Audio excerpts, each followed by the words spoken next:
Friends എല്ലാവർക്കും പുതിയൊരു weekly അനാലിസിലേക്ക് സ്വാഗതം. അപ്പോൾ നമുക്ക് ഈ ഒരു മാസം പ്രൈസ് ഇപ്പം മൂവ് ചെയ്തുകൊണ്ടിരിക്കുന്ന നല്ലൊരു ബിയറിഷിലാണ്. അപ്പോൾ നമ്മൾ നോക്കിക്കഴിയുമ്പോഴത്തേക്കും നമ്മളുടെ മാർച്ച് മന്ത് എടുത്ത് നോക്കിക്കഴിഞ്ഞാൽ അതാണ് ഒരു ഇൻഡിപെൻഡൻറ്റ് ക്യാൻഡിൽ. അതിന് ശേഷം വന്നിരിക്കുന്ന ഏപ്രിൽ മെയ് ഒക്കെ ഇൻസൈഡ് ക്യാൻഡിലായിരുന്നു. അപ്പോൾ മാർച്ച് മന്തിൻ്റെ ലോ പ്രൈസ് എടുത്തായിരുന്നു, ലോ ലിക്വിഡേറ്റ് ഗ്രാബ് ചെയ്തിരിക്കണേയാണ്. പ്രൈസ് ഇനി എങ്ങനെ റിയാക്ട്, പക്ഷേ മാർച്ച് മന്ത് ഒരു ബിയറിഷ് ക്യാൻഡിൽ തന്നെയാണ്. ഇപ്പോൾ മാർച്ച് മന്ത് നിങ്ങൾ നോക്കിയ പ്രീവിയസ് ഇൻഡിപെൻഡൻറ്റ് ക്യാൻഡിലായിട്ടുള്ള ഈ ഒരു ക്യാൻഡിൽ, അത് ശരിക്കും പറഞ്ഞു കഴിഞ്ഞാൽ ജാനുവരിയുടെ ലോ ലിക്വിഡേറ്റ് ചെയ്ത് കഴിഞ്ഞാൽ പ്രൈസ് നല്ല രീതിയിൽ റിയാക്ഷൻ തന്നായിരുന്നു. പക്ഷേ അതേപോലത്തെ റിയാക്ഷൻ ഇവിടെ നിന്ന് കിട്ടുമോ എന്ന് ചോദിച്ചു കഴിഞ്ഞിട്ടുണ്ടെങ്കിൽ ഇതൊരു ബിയറിഷ് ക്യാൻഡിലാണ്. അപ്പോൾ ഒരു വട്ടം ലിക്വിഡിറ്റി എടുത്തുകൊണ്ട് തന്നെ ജസ്റ്റ് റിയാക്ട് ചെയ്യാം, എന്നിട്ട് വീണ്ടും ഇറങ്ങാം. പ്രൈസ് ഇപ്പോൾ ഒരു 4 മാസമായിട്ടൊരു ബിയറിഷ് ക്യാൻഡിൽ തന്നെയാണ്. കഴിഞ്ഞ 2 മാസം പ്രൈസ് ഒരു സപ്പോർട്ട് എടുത്ത് നിന്നു, അതിനുശേഷം അത് ബ്രേക്ക് ചെയ്ത് പോന്നിട്ടുണ്ട്. ഒരു 4350 വേൾഡിൽ ഏറ്റവും കൂടുതൽ ആൾക്കാർ ഒരു സപ്പോർട്ട് പൊസിഷനായിട്ട് കരുതിയിരുന്നത്. കഴിഞ്ഞ ആഴ്ച അത് ഏകദേശം ബ്രേക്ക് ആയിരുന്നു, അതുകൊണ്ട് തന്നെ പ്രൈസ് ഒന്നും കൂടി താഴേക്ക് പോന്നിരുന്നു. നമുക്ക് വീക്ക് ബേസ് നോക്കി കഴിയുമ്പോഴത്തേക്കും വീക്ക് വന്നു കഴിയുമ്പോൾ ഇതിൻ്റെ ഇതൊരു നല്ലൊരു സ്ട്രക്ചറല്ല. ഒരു പ്രീവിയസ് ഹൈനെ പോലെ അത് ബ്രേക്ക് കിട്ടും. നല്ലൊരു സ്ട്രക്ചർ എന്ന് പറഞ്ഞു കഴിഞ്ഞാൽ ഈ ഒരു സ്ട്രക്ചറാണ്. പ്രീവിയസ് ലോയിനെ ലിക്വിഡേറ്റ് ഗ്രാബാണ് ചെയ്തിരിക്കുന്നത്, അതുകൊണ്ട് തന്നെ ഈ ലോ ലിക്വിഡേറ്റ് ചെയ്ത് കഴിഞ്ഞപ്പോൾ റിയാക്ട് ചെയ്തത്. ഇപ്പോൾ ഓൾറെഡി വീക്കിൻ്റെ ഒരു ഡിസിഷൻ ഓബി എന്നൊക്കെ പറയുകയാണെന്നുണ്ടെങ്കിൽ ഈ ഒരു പൊസിഷൻ തന്നെ വരും അല്ലേ. ഇത് ഐഡിയമായിട്ട് വരുമ്പോഴത്തേക്കും നമുക്ക് ഏകദേശം ഈ ഒരു ലോയൊക്കെ തന്നെയായിട്ട് നമുക്കൊരു വീക്കിൻ്റെ ഒരു ഡിസിഷൻ ഓബി നമുക്ക് പറയാൻ പറ്റില്ല. ഇപ്പോൾ ഇതൊരു ഐഡിയമായിട്ട് എടുത്തു കഴിഞ്ഞാൽ നമുക്ക് താഴേക്ക് വരികയാണെന്നുണ്ടെങ്കിൽ നമുക്കിവിടെ ഒരു ഡിസിഷൻ ഓബി പറയാനുള്ളൊരു ഡിസിഷൻ ഓബി ഇല്ല.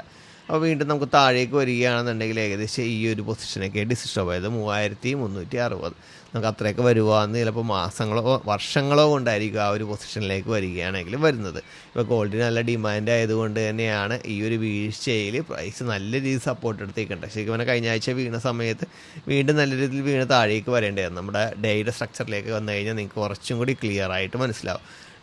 നമ്മൾ ഓൾറെഡി പറഞ്ഞതെന്ന് വെച്ച് കഴിഞ്ഞാൽ ഡേയുടെ ഈ ലോ ബോഡി ബ്രേക്ക് ആണെങ്കിൽ പ്രൈസ് ഒന്നും കൂടി ഇറങ്ങാനുള്ള സാധ്യത കൂടുതലാണ്.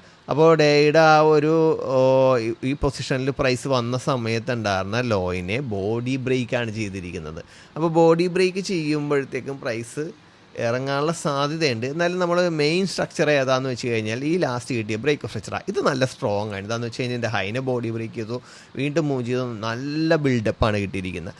അതുകൊണ്ട് തന്നെ നമുക്ക് ഈ 2 ഓബി ഇപ്പോഴും ആക്റ്റീവായിട്ട് നിൽക്കുന്നുണ്ട്. ഇവിടെ വന്ന് ലിക്വിഡിറ്റി ഗ്രാബ്. അപ്പോൾ ഇതാണ് മെയിൻ സ്ട്രക്ചർ. ഇതൊരു ഇന്ത്യയുടെ സ്ട്രക്ചറാണ്. ഇതൊരു മേജർ ലോ, ഇത് മേജർ ഹൈ. ഇതൊരു ഇന്ത്യയുടെ സ്ട്രക്ചറല്ല, ഒരു ബിയർ സ്ട്രക്ചർ നമ്മൾ നോക്കണമെങ്കിൽ ബുള്ളിഷിൽ ഇന്ത്യയുടെ മേജർ സ്ട്രക്ചർ നല്ല ബുള്ളിഷാണ്. ഇന്ത്യയിൽ ഒരു ബിയർ സ്ട്രക്ചർ കിട്ടിയത്. എന്നാലും പ്രൈസ് എന്ത് ചെയ്യുക, ഈ ഒരു പൊസിഷനിൽ നിന്ന് ജസ്റ്റ് ഒരു ബിയറിഷിലേക്ക് ഇനി ഒരു സപ്പോർട്ട് കിട്ടിയില്ലെങ്കിൽ വീഴാം. പക്ഷേ ഈ മേജറിലോ സ്ട്രോങ് ആയതുകൊണ്ട് തന്നെ വളരെ പെട്ടെന്ന് വീഴാനുള്ള സാധ്യതയില്ല. ഇപ്പോൾ ഈ പ്രൈസ് ഇവിടെ നിന്ന് ഇങ്ങനെ കയറിയേക്കുന്നത് പോലെ തന്നെ പ്രൈസ് ഇനി ഇവിടെ ഇങ്ങനെ നിന്ന് ഒരു ബിയറിഷ് ട്രെൻഡ്, ഇതേ ഒരു മൂവ്മെൻറ്റ്സ്, ഈ കിട്ടുന്ന അതേ മൂവ്മെൻറ്റ്സ് ഇവിടെ കിട്ടുകയാണെന്നുണ്ടെങ്കിൽ പ്രൈസ് ഇറങ്ങി താഴേക്ക് വരും. താഴേക്ക് ഇറങ്ങി വരുമ്പോഴത്തേക്ക് നമുക്ക് ഡേയിലൊരു ബിയറിഷ് ചേഞ്ച് ഓഫ് കെയർ കിട്ടുകയാണെന്നുണ്ടെങ്കിൽ പ്രൈസ് ഈ ഒരു ലോയിൽ വന്ന് മിറ്റിഗേറ്റ് ചെയ്താൽ പ്രൈസ് നല്ല റിയാക്ട് ചെയ്ത് പോകാനുള്ള സാധ്യത കൂടുതൽ തന്നെയാണ്. അപ്പോൾ ഈ ഒരു ഓപ്പർച്യൂണിറ്റി ആരും മിസ് ചെയ്യരുത്. ഇപ്പോൾ നമുക്ക് ഈ കിട്ടിയതുപോലെ തന്നെ ഏകദേശം 4100 ആ ഒരു റേഞ്ചിൽ നിന്ന് പ്രൈസ് ഏകദേശം എത്രയും മൂവ് ചെയ്തിട്ടുണ്ട് നോക്കി, ഏകദേശം ഒരു $800 പ്രൈസ് മൂവ് ചെയ്തിട്ട് നല്ല എൻട്രി ആയിരുന്നു ഈ ഒരു പൊസിഷൻ. പക്ഷേ വന്നതും വളരെ ഫാസ്റ്റായിട്ടാണ് പോയത്. ഇച്ചിരിയും കൂടി പ്രോ ട്രേഡറായിട്ടുള്ള ആളുകൾക്കൊക്കെ ആ ഒരു പൊസിഷനിൽ ട്രേഡ് കിട്ടിയിട്ടുണ്ടാകും. അപ്പോൾ പ്രൈസ് ഇനി നമുക്ക് ഡേയുടെ സ്ട്രക്ചർ നോക്കുമ്പോൾ ഇങ്ങനെയാണ്. പിന്നെ ഞാൻ ഓൾറെഡി മെൻറ്റർഷിപ്പ് ഗ്രൂപ്പിൽ ഇട്ടായിരുന്നു, നമുക്കൊരു ബൈയിങ് പൊസിഷൻ പല ആൾക്കാരും ചോദിച്ചു, നമുക്കൊരു ബൈയിങ് പൊസിഷൻ എടുത്തുകൂടെ എന്ന് വെച്ച് കഴിഞ്ഞാൽ പ്രൈസ് നമ്മൾ മൺഡേ ഓപ്പൺ ചെയ്യുമ്പോൾ തന്നെ പ്രൈസ് എന്ത് ചെയ്ത് നല്ല രീതിയിൽ വീണുകൊണ്ടിരിക്കുന്നതാണ്. അപ്പോൾ ഞാൻ പറഞ്ഞു നമ്മുടെ ഈ 4 ഹവറിൻ്റെ OBയിൽ വരികയാണെങ്കിൽ നമുക്കൊരു ട്രേഡ് നോക്കാം. അവിടെ 1 ഹവറിൻ്റെ OB ഉണ്ട്, 4 ഹവറിൻ്റെ OB ഉണ്ടെന്ന് പറഞ്ഞു. അപ്പോൾ നമ്മൾ നോക്കിയാൽ 4 ഹവറിൽ തന്നെ നമുക്ക് നല്ലൊരു IFC ക്യാൻഡിൽ കിട്ടി.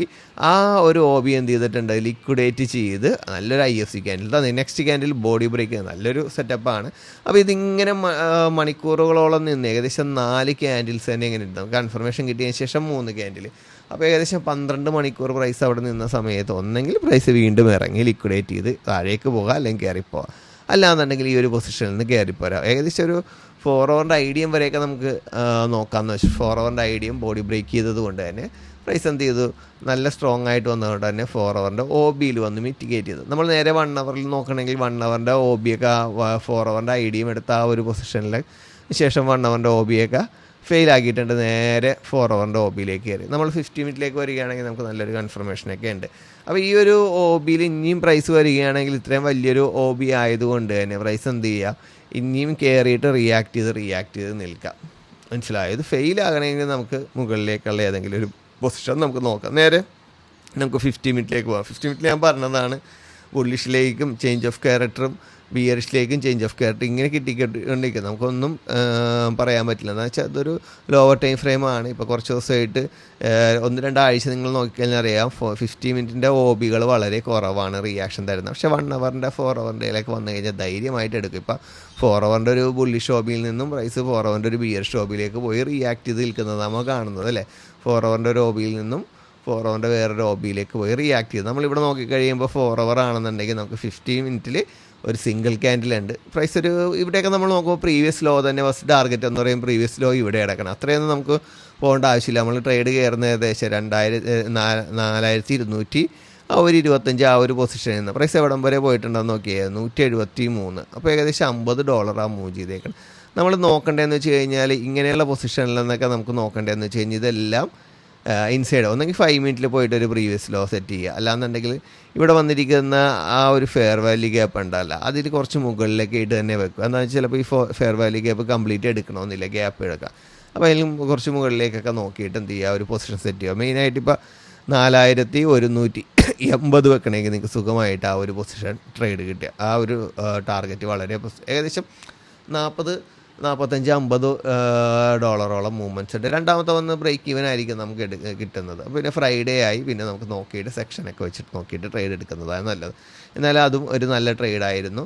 ഈ ഒരു ട്രേഡും കൊള്ളായിരുന്നു. ഞാൻ എടുത്തു പറഞ്ഞതാണ്, നിങ്ങൾ ബൈ എൻട്രി പിക്ക് ചെയ്യുമ്പോഴത്തേക്ക് നിങ്ങൾക്ക് സെല്ലിലേക്ക് എവിടെ ഓപ്പർച്യൂണിറ്റി കിട്ടിയാലും യൂസ് ചെയ്ത് നോക്കണം. എനിക്ക് അത് തന്നെയാണ് ഇനിയും പറയാനുള്ളത്. നിങ്ങൾക്ക് ബൈയിലേക്ക് എവിടെ ഓപ്പർച്യൂണിറ്റി കിട്ടിയാലും നിങ്ങൾ സെല്ലിലേക്ക് കിട്ടുന്ന ഓപ്പർച്യൂണിറ്റി യൂസ് ചെയ്യുക. ബൈയിലേക്ക് വളരെ ശ്രദ്ധിച്ച് വേണം ട്രേഡ് എടുക്കാനെന്ന് പറഞ്ഞ് നമ്മുടെ ഈ ഒരു പൊസിഷനിൽ വന്നിട്ടോ അല്ലെങ്കിൽ നമുക്ക് ഈ ഡേയുടെ വിഗ് ബ്രേക്ക് നടത്തുകയാണെങ്കിൽ അവിടെ നിന്നോ നിങ്ങൾക്ക് എടുക്കാമെന്ന് പറഞ്ഞ് ഓൾറെഡി അവിടെ നിന്ന് ബോഡി ബ്രേക്കാണ് നടന്നത്. അതിനുശേഷം നമുക്ക് നേരെ വന്നപ്പോൾ നമ്മുടെ 4 ഹവറിൻ്റെ ഒപിയിൽ വന്നു. അപ്പോൾ നമുക്ക് ചില സമയത്ത് നമുക്ക് ലോവർ ടൈം ഫ്രെയിമിലും സെക്ഷനിലൊക്കെ ഒരുപാട് എൻട്രികൾ ഉണ്ടാകും. ചിലപ്പോൾ നമുക്ക് 1 ഹവറിൽ തന്നെ ഒരാഴ്ചയിൽ 3-4 എൻട്രി ഉണ്ടാകും. 4 ഹവറിൻ്റെ എൻട്രി, ഡേയുടെ എൻട്രിയൊക്കെ വെച്ച് ഒരു 5-6 എൻട്രി നല്ല ടൈം. ചില സമയത്ത് ഇങ്ങനെയാണ് കുറച്ച് ട്രേഡുകളെ കിട്ടുള്ളൂ. അപ്പോൾ ഒരുപാട് പേര് ആ ഒരു സ്ട്രക്ചർ തന്നെ നോക്കി ട്രേഡ് ചെയ്യുന്നതുകൊണ്ട് ഇൻസ്റ്റിറ്റ്യൂഷൻ എന്ത് ചെയ്യും, പല ട്രാപ്പുകൾ വെക്കും.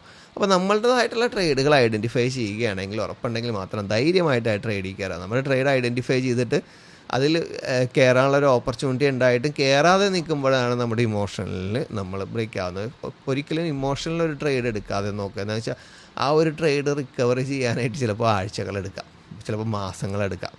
അപ്പോൾ അതാണ്. അപ്പോൾ വളരെ ശ്രദ്ധിച്ച് വേണം ഓരോ ട്രേഡുകളും ചെയ്യാനുള്ളത്. നിങ്ങളുടെ കഴിഞ്ഞു പോയ ട്രേഡെല്ലാം നമുക്ക് പഠിക്കാനുള്ളതാണ്. മുന്നിലേക്ക് വരുന്ന ട്രേഡുകളാണ് നമ്മൾ യൂസ് ചെയ്യേണ്ടത്. അപ്പോൾ നമ്മൾ ഒരു ട്രേഡ് മിസ്സായെന്ന് വിചാരിച്ച് ഒരിക്കലും അത് വിഷമിക്കേണ്ട ആവശ്യമില്ല.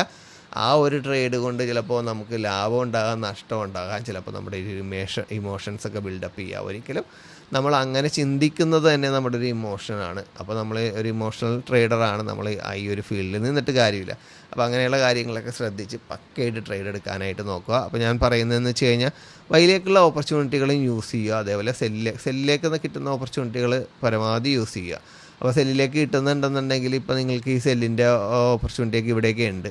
ഇപ്പോൾ ഇവിടെ നിന്ന് ജസ്റ്റ് റിയാക്ട് ചെയ്ത് പോയത് കൊണ്ട് തന്നെ ഇനി ഈ ഒരു ഓബി റിയാക്ട് ചെയ്യാനുള്ള സാധ്യത കുറവായിരിക്കും.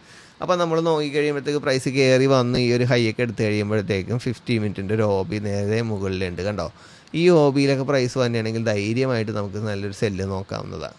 അപ്പോൾ ഈ ഒരു ഓബി നോക്കുന്നതിനേക്കാളും ബെറ്റർ ഇതാണ്. ഇവിടെ നിന്നൊരു ലിക്വിഡിറ്റി ഗ്രാബ് ചെയ്തിട്ടുണ്ടെങ്കിൽ നമുക്കൊരു സെല്ല് നോക്കാം, അത് പ്രീവിയസിൽ നോക്കാം. പക്ഷേ ഇവിടെ നിന്ന് ഇച്ചിരിയും കൂടി $45-50 വരെ റിയാക്ട് ചെയ്യാനുള്ള സാധ്യതയുണ്ട്. ചിലപ്പോൾ നല്ല രീതിയിൽ ഇറങ്ങിപ്പോരാനുള്ള സാധ്യതയുമുണ്ട്. അപ്പോൾ അങ്ങനെയുള്ള പൊസിഷൻസൊക്കെ ഒന്ന് മാർക്ക് ചെയ്ത് വെച്ചിട്ട് അതൊക്കെ ഒന്ന് അലർട്ട് ഇടുക. അതേപോലെ സെക്ഷനിലൊക്കെ നല്ല രീതിയിൽ സ്റ്റഡി ചെയ്ത് കഴിഞ്ഞാൽ സെക്ഷനിലൊക്കെ ഒരുപാട് എൻട്രികൾ വരുന്നുണ്ട്. അപ്പോൾ എല്ലാവർക്കും നെക്സ്റ്റ് വീക്കും നല്ലൊരു പ്രോഫിറ്റ് ഉണ്ടാകട്ടെ എന്ന് ആശംസിച്ചുകൊണ്ട് നിർത്തുന്നു. Wish you all the best.